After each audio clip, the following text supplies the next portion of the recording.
Welcome to the Arts to Hearts podcast, a show for artists, creators, creative entrepreneurs to have heartfelt conversations about living a creative life and a career. As you go into this show, hear your favorite creators talk about money, mindset, business, creativity, and everything else that goes behind into making a life that we all adore as an artist. Hear the messy and the wonderful side of being a creative. I am your host, Charika Arora, an artist, creator, and founder of Arts to Hearts project. Thank you for joining me here. Let's jump right in. Hello, Katherine.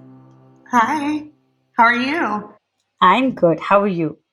I'm good, thank you. Okay, you look way more professional than me right now. Well, thank you. You had mentioned to get headphones and a mic, and I'm so OCD and I'm such a perfectionist that I was like, done. That is my homework for the day. So I went out Yeah, searching. honestly, you were the first person who was like, um, who was very like, okay, this is what I need to do. You let me know. And I was like, we can do something, we can figure it out. And when I saw you with everything, I was like, oh my God, it felt like I was like, did I made you do this? No, absolutely not. It's funny. My friends and family always joke because I have a very hard time spending money on myself, but I love buying things for work. So the fact that I could like buy cool gear for work, I'm like, I love it. Oh my God, I am exactly the same. And now Yeah. I've realized that I need to set some sort of boundary in that context because so I recently wanted to like buy a camera and then I was like, oh, because I want to Mhm. buy a camera, let me just buy some mics. And because I wanted to upgrade my podcast setup and I wanted to have some free mics for videos and everything.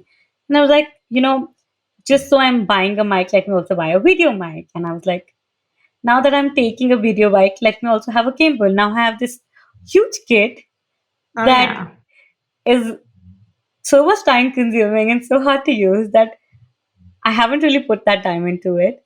But Yeah, I'm this person who always gets like, if I have something in mind about work, I get so invested into it. I'm like, oh, I'm going to get the best thing. And most of the absolutely. time, it doesn't work so much in my favor. Yep. Yeah, that was me earlier. I mean, I bought all this stuff and I had my boyfriend call me so I could listen to the audio on and get feedback from the other side. And he was like, "You sound terrible." I was like, "Gosh dang it." He's like, "You sound so far away." And he's like, "And it sounds all muffled, like all white noise." I'm like, "Shit, like I bought this to make clear audio, but it's doing the total opposite." But it's So doing I'm its job glad. great. Okay, good. I'm glad it's working now. No, it is. It is. Now that we'll see, I hopefully like we'll hear more of you on your podcast soon. Right. Yes, I Now that know. you're ready. Now I have to. Yeah, you have to just like I also do you think like that? Like I also have this tendency like a lot of times when I buy something, especially for work, I feel Mhm. guilty if I'm not using. And then I cook up projects and things the way I should justify the cost I've spent Yep. because I mean 100%. I have sleepless nights otherwise. Yeah, 100%. I think as creatives, we're all like multi-passionate in to a certain extent. So for me, the idea of all these different types of creative endeavors, no matter what they are, I'm like, oh, I want to do this. Now I want to do that. I mean, I got really into, and I still am. I was into it a while ago. Looking at stained glass, like a lot of stained glass artists on Instagram. And, stained glass is known as like kind of like an old timey grandma thing. It's like in the grandma's house on the windows. But there are these young stained glass artists that are doing these really cool stained glass like ornaments and windows and stuff. And I had to slow myself down because I'm like, I'm going to buy a stained glass set. I'm going to teach myself how to do stained glass. And I'm like, oh my God, focus. Like, just do your art. Oh, you know what? Like, but did you always knew that you were like a multi-passionate person as a creator? Did you always recognize and accepted that fact? Yes. I don't think I registered it as being multi-passionate. I think when I first started my art career, I loved experimenting and doing a little bit of everything, experimenting with different styles, different mediums, different, working on different materials and just always playing around and seeing what I could come up with. And the Instagram account I have for my lipstick paintings is separate from, I have another Instagram account of all of my other work. Wow. And that's news to me. Yeah, yes. I know you as the lipstick girl. I know. I want to be branded with my lipstick work moving forward. But I do have like a long history of all these other creative projects I've done. Yeah, I was wondering that. I was actually wondering that when I was seeing your video, which is something I really liked. I love that video actually, where you spoke about your work and everything. And I was wondering that where is the rest of the work? And I was like, maybe you decided not to, put it up or something like that, because your website also didn't show that. Yeah, it's on a different Instagram page. I knew when I wanted to go full time with my lipstick paintings that I needed to separate them because they were so different from what I was doing, kind of my custom work and little individual paintings and projects here and there that I would get into. So I separated them for social media reasons. But I remember when I was working on my older work, not including the lipstick paintings, I always, kind of similar to you, I was always nervous about getting stuck with one thing, and I didn't want to pigeonhole myself because I've heard of a lot of stories where other artists, they only do like paintings of cows and barns and things like that, and they build this clientele around it and they build their audience, but then they get stuck doing that. And sometimes they're like, I want to paint a sailboat. But now I have this whole branding around barns and cows and pigs and all this stuff. So I always knew I didn't want to get stuck doing anything unless I really loved it. And I really wanted to grow it and push forward. Yeah. But, so now I go back and I think, I think also just, I don't know if that makes sense, because for me, even though when I look back in retrospect, my expectations of things haven't really changed. It's evolved. I think there's a huge difference between evolution and change. My subject matter has for years been women, a lot of things like that. But I needed that mental safety in my mind that if there was a day I didn't want to do this any longer, I just needed to know that that was okay. Even though I haven't really done anything except that, my subject matter particularly has been the same. Do you feel that, for yourself?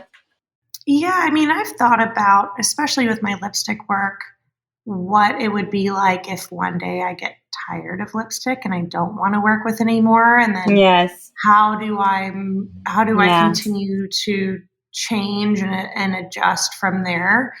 Luckily, I haven't gotten to that point yet.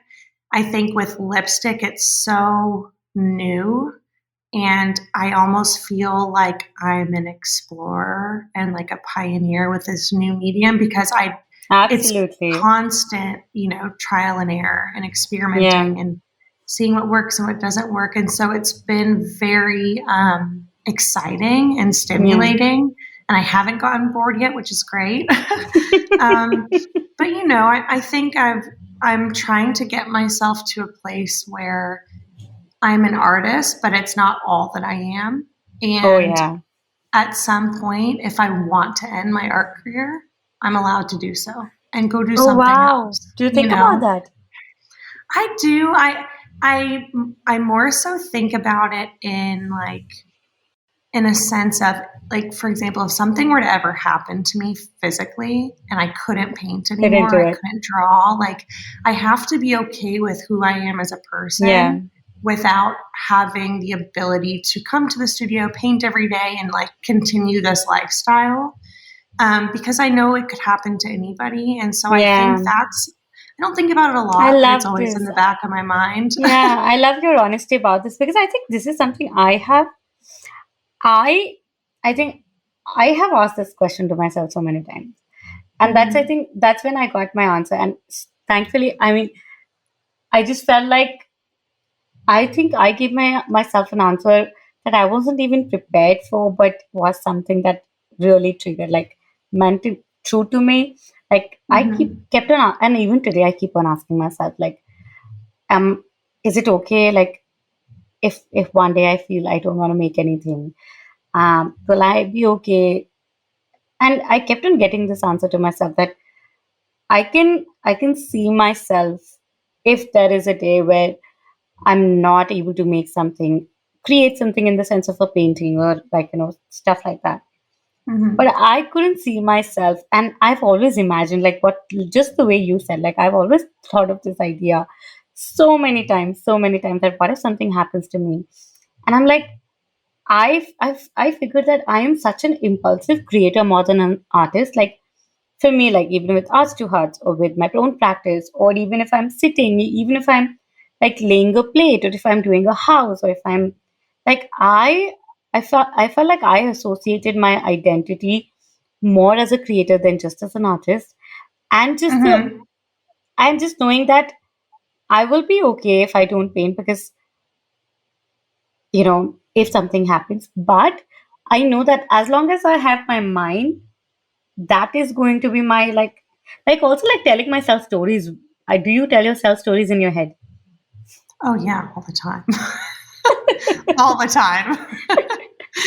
Like it's yeah, absolutely. And I don't know if that's like part of just being a creative, like your mind's Yeah, always going and it's literally creating like stories and stories. circumstances and different things that could happen. But yes, absolutely. I tell myself stories. What I need to ask you about is, I know your work is like your inspiration started, and your story with the lipstick paint, it started with a breast cancer friend, and Hmm. you've been impacted with that. And that's Yeah. how I think beginning of your work. I lost my mom recently in the past 1.5 years. It changed me drastically. And I think this led to me this question, because when after her, it was very hard for me to get back to my practice. And like also I became more like free, in the sense that I was like, when you lose something, Right. your fear of losing so precious, your fear of losing anything else gets like, if I went through this, I maybe will go through anything else. How Yeah. has this I'm sure your painting, especially you're a woman, your subject matter is something that impacts so many women. Also, I love this painting that's also behind you, like that also has like this contrast with breast cancer, the femininity of the material, that like lipsticks, and that the power and Right. the strength.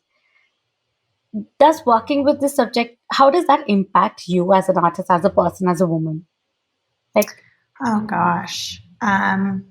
Well, first of all, I'm so sorry to hear about your mother. I didn't know that.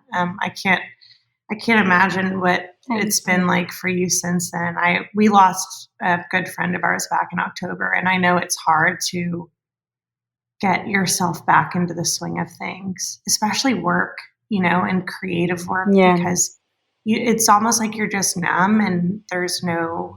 It takes a while for that joy to start to come back. yeah. At least for me, it triggered that like it triggered that feeling, like these questions Hmm. that we just spoke about, like that we keep asking ourselves, like, what if something happens to me tomorrow? What if? And Yeah, something did happen. It just didn't happen to me, yeah. but it happened to someone very close to me, and it did impact me in a lot of ways. And Hmm. I figured, like, in a lot of capacity, those fears, I really saw those fears very closely. So Hmm. when you see something so closely, and you get through, like, you keep going forward. You're like, if I can get through this, then mostly I can get through a lot of things. Yeah. I know your friend's story. I'm just seeing. I really want to know, like, you're working on such a sensitive matter, which impacts people close to you. You listen. Does that bring more freedom, or does that instill more fear, or how does that make you feel? I'd say it's a little bit of everything. The fact that all the lipstick that I use is donated to me, and they're donated mostly in honor or in memory of different women. And a lot of times people will gather and send me their actual lipstick tube. So it's like I get a piece of these women and a Yeah, which piece is of their very spirit. Um, Correct.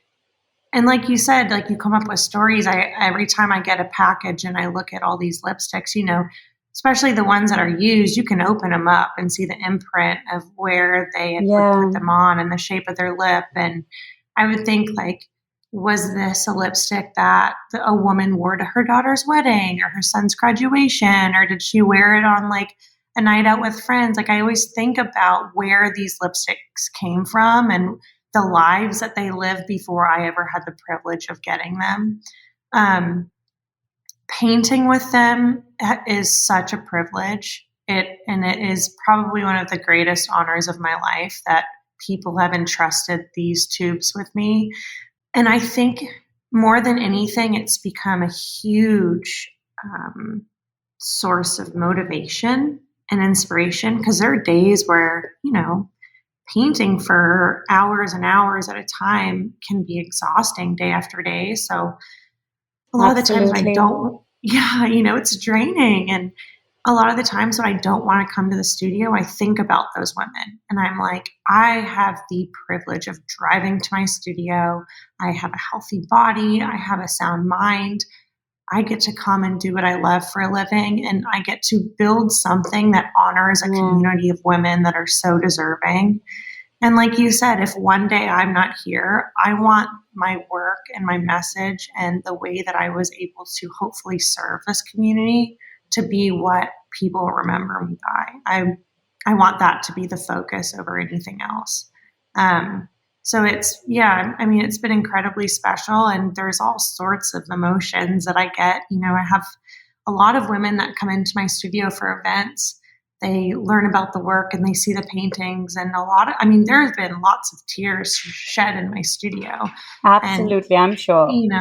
I've made lots of friends and given out lots of hugs. And to me, it's that human connection and it's that relationship with a stranger that, like, I don't know what you're going through, but like you're loved and you're supported. And like life is hard for everyone at different times and for different reasons, but Yeah. we're all in it together. Um, so yeah, I definitely very motivating, very inspiring. And then, on the flip side for me, I'm learning a lot about the breast cancer community. And Yeah. I've partnered with the National Breast Cancer Foundation. So working with them and learning from them has been so impactful. And even for my own health, I've learned so much about, Yes, doing absolutely. self exams and staying Yeah. up to date with your mammograms and all these things. So I think it's nice that I'm also being educated on the back end and I get to be a student again. I love that. I think things like that, like they impact us, subconsciously feel that it hasn't, but it impacts us in way than we can put in words.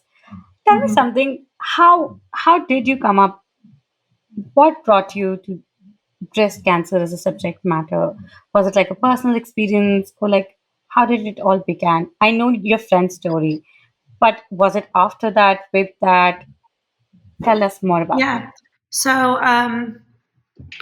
I I actually started my very first lipstick painting back in 2014. So it was a while ago.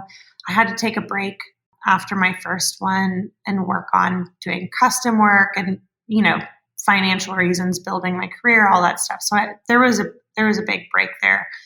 But the reason that I went into lipstick was because I guess at that time, I was wanting to start a new series and I was wanting to challenge myself with a new medium. I'd seen people that painted with like coffee or chocolate or, something different. And I was like, oh, that'd be a cool way to challenge myself. And within a couple months' time, we had a lot of good family friends that were diagnosed with breast cancer. And I just felt like God was drawing me towards that as being something charitable that I could get behind. And that way my work could have a lot more meaning and be a lot more impactful. And I sat down with a family friend of mine because obviously I don't know anything about breast cancer personally. And thank God. No one in my immediate family or extended family has ever had breast cancer. So sat down with our family friend and I was was trying to just kind of get some research done and learn more about what she was going through. And I said, what's the hardest thing for you? And she said, well, I really struggled with feeling beautiful and feeling like a woman. And she said there's a lot of physical side effects, obviously, to chemo and radiation. And she's like, everyone knows that your hair falls out, but there are a lot of other physical side effects, like, your skin changes color, your nail beds don't grow in right, your eyelashes will fall out. And she just didn't feel beautiful. She didn't feel empowered. And her doctor was telling her, you have to find something that brings you hope and brings you joy, because your mindset and the way that you're thinking is so powerful with how it correlates to your body. And, anything you can do to make yourself feel better will have an impact on the treatment. And so she would actually she started putting on lipstick before all of her chemo treatments. And that was her way of feeling beautiful again, feeling like a woman again, kind of her way of taking control of the situation and saying, I got this. And it just so happened that by putting the lipstick on, she felt more positive. She was in a better headspace, and then her body started responding better to treatment. And I thought it was so interesting that lipstick could, make such a big difference. And obviously from an artist standpoint, I'm thinking as a medium, it's similar, to an oil pastel. I mean, that's not even like a medium like a lot of people have considered. Like it's something that's uncharted. Right. I know. And I think, so through my research, I've only found one other artist that has used lipstick. But she used it in a pointillism application, and she would put it on her lips and kiss a canvas and make an image out of it. Oh, wow. Gosh, I wish I remembered her name, because I'd love to give her credit for that. But yeah, her work was beautiful, but I was like, I could never, like my lips would fall off. Like I just could not kiss a canvas that many times. So I started experimenting with my lipstick, different ways of application. And I always tell people, like, my first couple like sketches and things were so ugly. They were so awful. I had no idea what I was doing. I did not know how to control it yet. And, just slowly started to progress. My mom told me, I have some extra lipsticks you can use. So she gave me some extra lipsticks of hers. I had some friends give me some of theirs. And that's how I organically began this donation process.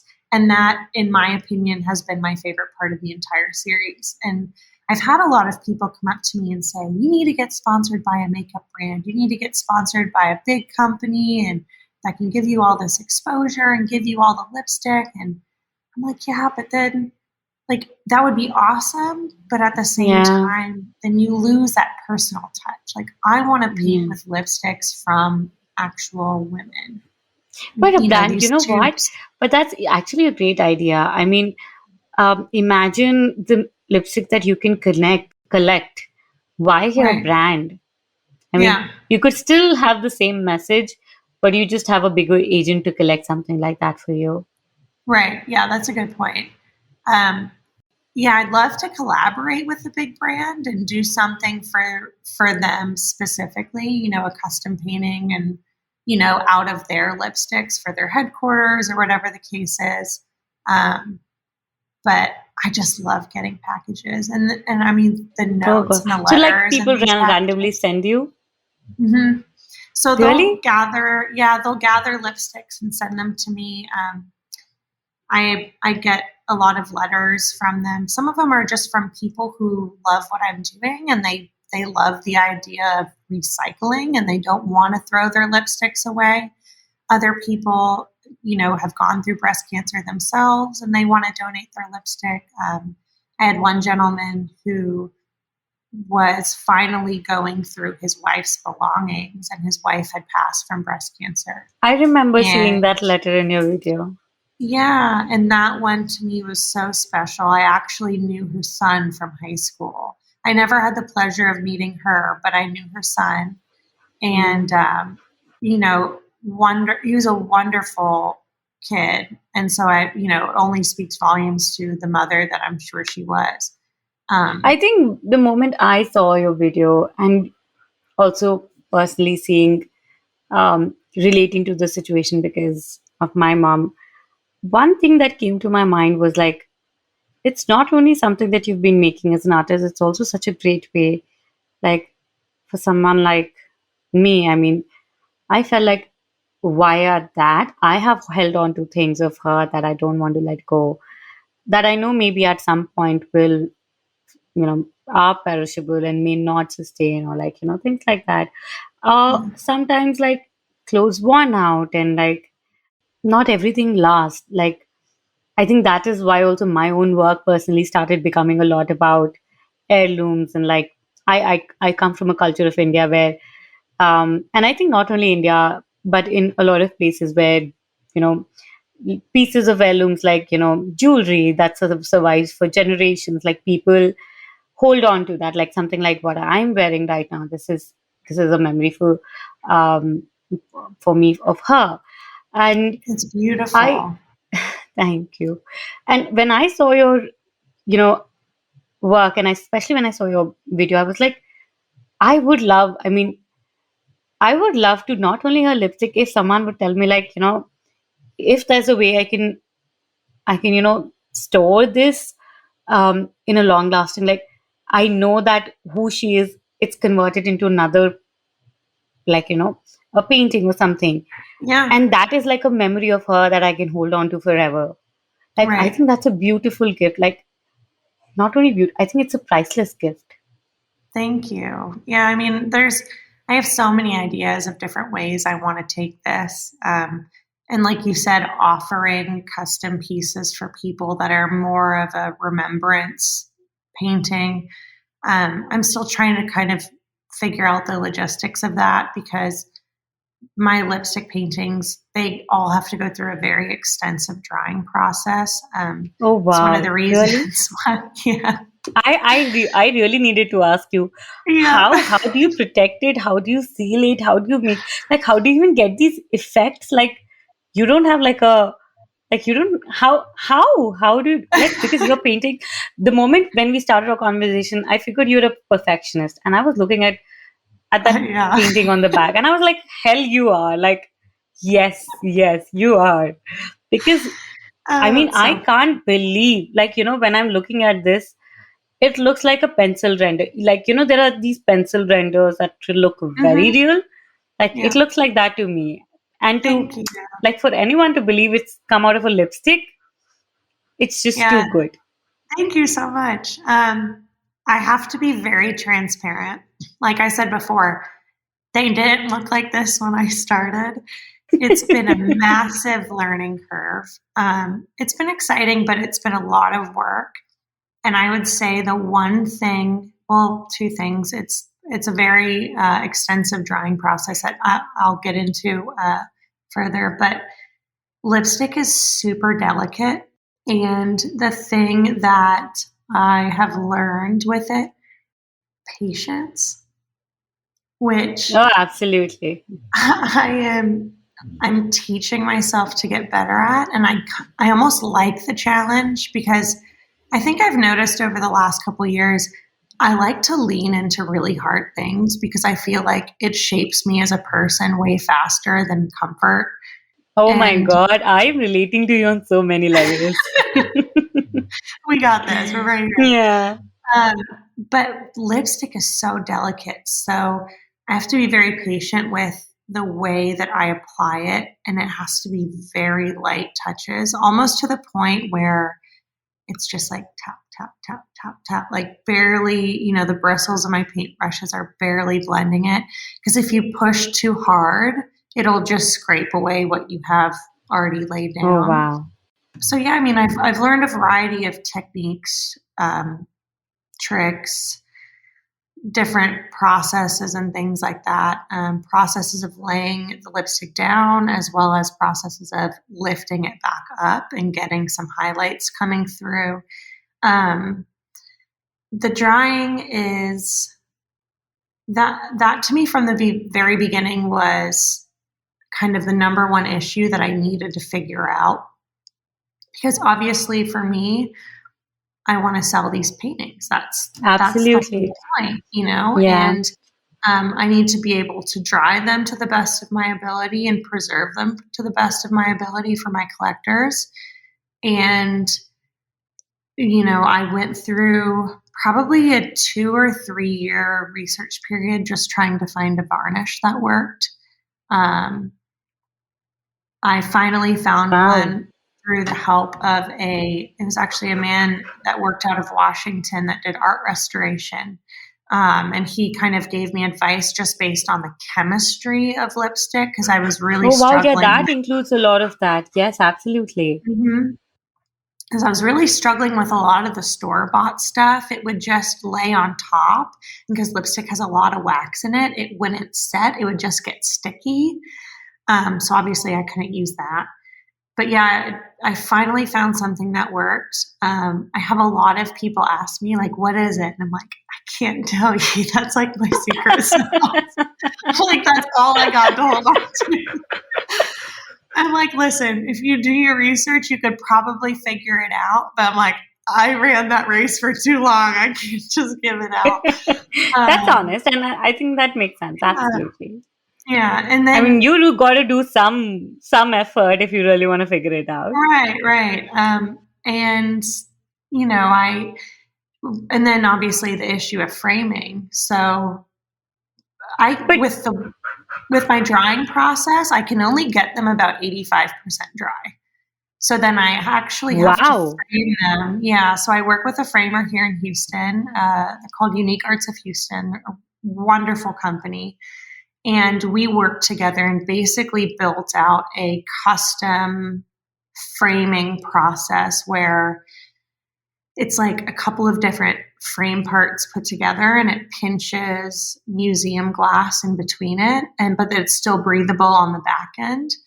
Because I learned that with a cotton canvas, you can't fully enclose it because it needs access to oxygen or else it'll start to rot over time yeah. and I mean, degrade, which peel I off didn't or know. maybe like crack up or like Yep, things like that that we really don't think about in because right. everything is sorted with traditional mediums. But hmm like when you're experimenting, you have all these things to take care of.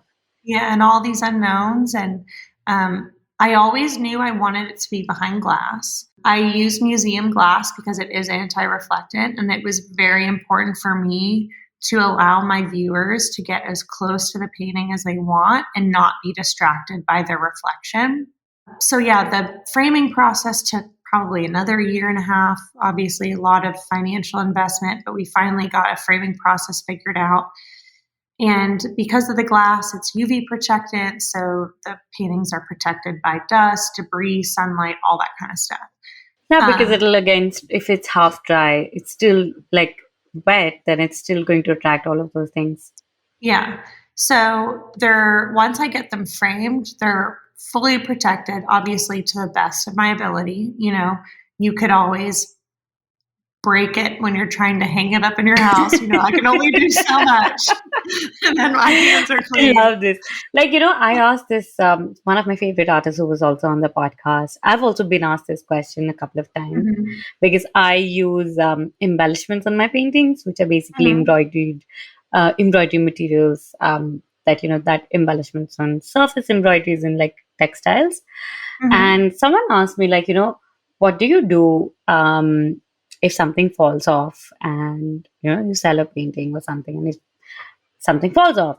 I'm like, Right. if it falls out or if it falls off, even though like I try to like you, I have done so much of research when it comes to sticking things, like, hmm even with embroidery materials, because India's, original craft is embroidery. And then we have Right. so many versions of traditional glues that people really don't know about. And like I Yeah. didn't know before, like I went into it and I'm like, I can do all that. I'm doing all that and I'm evolving and learning and all of that. But you know what? If it if it may fall down, I can stick it, always stick Yeah. it back for you. Or Yeah. and what I do now is I send my like a collector like a mix of some embellishments. Like just like when you get a piece of cloth, like you get a shirt Yeah, it comes And with the buttons. yeah, just in Yeah. case it falls off. Like there's nothing Yeah. guaranteed. And I remember asking Ritika Merchant, she's like South Asian, she's a really popular, one of my favorite women artists. And she makes these like very delicate watercolors um, Mhm. inside embroidery hoops. And they're very delicate, beautiful works and small and like paper on an embroidery hoop. That means like it's very delicate. I'm like, do Right. you get asked this like it's not framed, it's very delicate? Do people ask like how do they take care of it? And she's like, you have to be careful. If you can't be careful, then probably it's not for you. And like, Yeah. how much like I feel like so many times we feel pressurized for these things, but if we approach it as humanly, I think, as possible, like we can only do so much. And I Absolutely. another quote I think I really, we're just doing a round of promotion with Ali, Ali K Design. She's a muralist and she's very popular. She's done books. She said that one of her best advice she received from her father, apparently, which was, if it's too perfect, then it's probably not handmade. Like, then why would it be handmade? Then Yeah. it would be made in China. And Exactly. I love Yeah. that advice. You want to Like see the the human human parts. touch. Yes, yes, Hmm. yes. Like someone made Absolutely. it.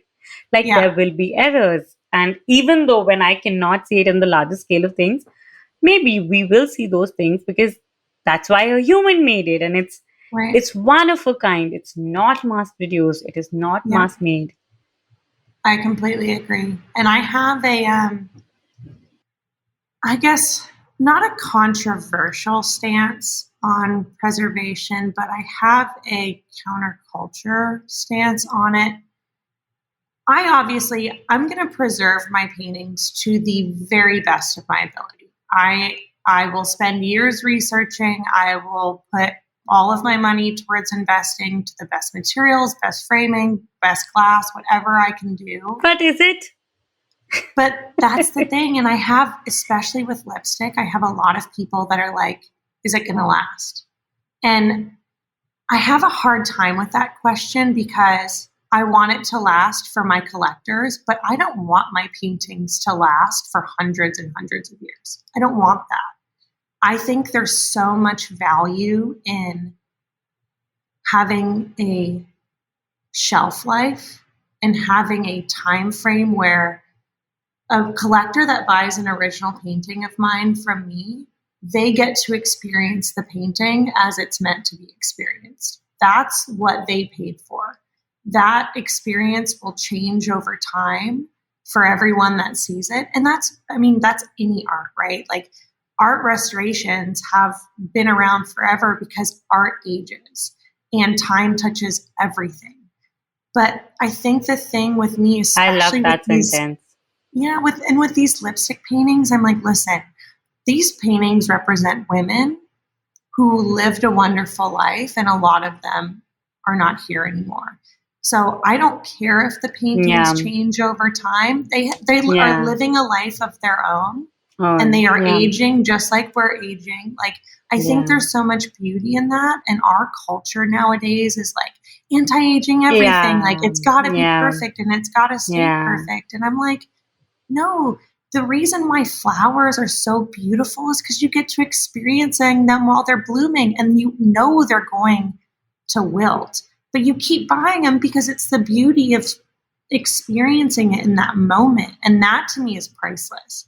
And so I want my work, it sounds bad, but I want it to change over time eventually. Obviously, like not like in a year, I love that thought. I love that but I thought, and I want it, so second to it. yeah, I want Like for art to me have a also, like life. I think, this thought has also come to me a lot of times because a lot of our materials that I use maybe may have a little bit of metal into it, or because I use glue, and because a lot of my work is also come from traditional, learnings and from my own culture. So the glue also I use, it's not like a mass product, like a brand or something. It's Mhm. basically something that's been produced by local artisans in my own city that I when I was researching and I found out, and they were like, this is something that we've been making for years, and this is what works, and you should use this. And ever since I've been using that, and I've seen, like, if I'm using a piece of metal over the years, I know that it's going to rust, or it's going to have that vintage feel, or, like, that aging Yeah. of a material, that which is meant to happen. And Yeah. honestly, I like that, because today, for me, when I look at legacies and pieces of heirlooms of my own family, if they look exactly how they were looking on day one, they probably wouldn't even tell that story of a time that I'm looking back at. Like, Right. it's an added Sorry. layer that actually adds that sense to it. Yeah, I completely agree. I think especially the fact that it's glue from where you live in India, it's special. That's a cultural touch. It's not a material that you can get anywhere. And that's a touch that is very specific to the artist that created it. Yeah. And I always tell people, I'm like, yes, I'm the artist that painted these paintings, but these paintings, like the one behind me, I always say was done by 50 different women, because it wasn't I just love that me thought. that was I involved in love. it. It's like I can facilitate it and I produce it, but it's not just through Yeah. the So effort many of more me. people There's are other included. people. Like, yeah. Okay, Exactly. tell me something. With your lipstick Hmm. series, you have three bodies of work that I saw. I love the Hmm. beginning ones, which is probably my favorite. Yeah. Um, three of them are very different from each other. The first Hmm. one deals with different parts of a woman's body. Right. Then this one is these boxing gloves that I see on your screen right now. Hmm. And then there were florals. Can you talk about how these subject matters and your thoughts behind, and, like, where are you right now, and your work is navigating towards? Sure. So I started with my body collection. So the nudes were where I began. Um, I love anatomy. I actually And you're wanted to pretty good be. at it. I think Oh, thank I you. I love figures. I love a human figure. Like, not a human Hmm. figure. I love women figure. I don't Yeah. know. I just love it. Yeah. And there is this sense of, these curves when you see a woman's curvy body. Hmm. And by curves, I don't mean like the sharp, like size zero or whatever that Yeah. means. But like the curve, like what that feminine curve we feel. Like, when I saw your work, especially that series, I really like it gave me that same sense, like Hmm. the curve of the hip, or like that femininity and that boldness, and like also, like, I don't know like how other women do it, but I think I personally feel more comfortable when I look at my body when I'm alone, and when I'm naked. And Right. not all, like, we don't feel the same way when we're around people, and especially the way people project our bodies onto us. And when Yeah. I saw your Absolutely. paintings, I felt the same feeling, actually. Oh, well, thank you. I so as far as like the compositions go, I tried to focus on other parts of the woman's body that I thought were beautiful, and I tried to steer away from the breasts, even though it's about breast cancer. A lot of women obviously get double mastectomies, and they just have scars, and that's a very Yeah, yeah, hard thing for absolutely. them, and they feel like they're losing a side of their femininity, which I guess in a sense they are. It's, breasts are very representational of so many things. And, but I wanted my work to be a reminder that there are so many feminine Yeah, parts about the body. yeah. And I Um, feel like breasts are also one of the most controversial points, because I don't think we all yeah. have the same relationship. I remember I grew up, especially as Indian bodies, as Indian women, we are generally heavy breasted and heavy on the Hmm. bottom. I, all my life, like, until I actually accepted and embraced, I was Yeah. very shy of being heavy breasted. And then Hmm. I know so many people who felt so shy of being flat chested. Like, Hmm. even though how it's just the same thing, Me. but we experience it so differently. I remember, I can't even tell you, like, believe me, when I was like a 12-year-old, if someone would have asked me, like, if I would have taken them off, believe me, I was Yeah. that conscious because, Yeah. heavy breasts give attention to people. Right. And you're like, you're adulting and you don't understand this, how it works. And like, Hmm. so it was a hard relationship. And then a lot of people had a very opposite relationship, let's say, to what I experienced. Right. And yet we, Yeah.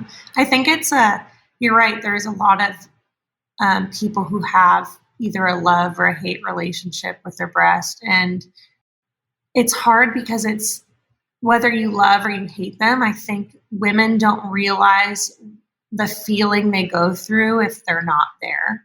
And almost the yeah, sense of now you're not a woman. Like, absolutely. and I think it's also the same of a lot of people who have to get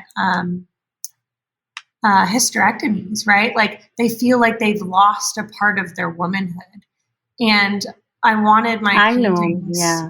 yeah, to remind women like your wrist is beautiful, your neckline is beautiful, your shoulder is feminine, and your hip is feminine. Like it's not, I think in our culture, it's like boobs are feminine and that's it. It's almost like they're over sexualized. And it's like, no, girl, like you got a lot of Mm, beautiful parts of your body. yeah. Um, so yeah, I started with the nudes and then I realized that not everybody likes nudes as far as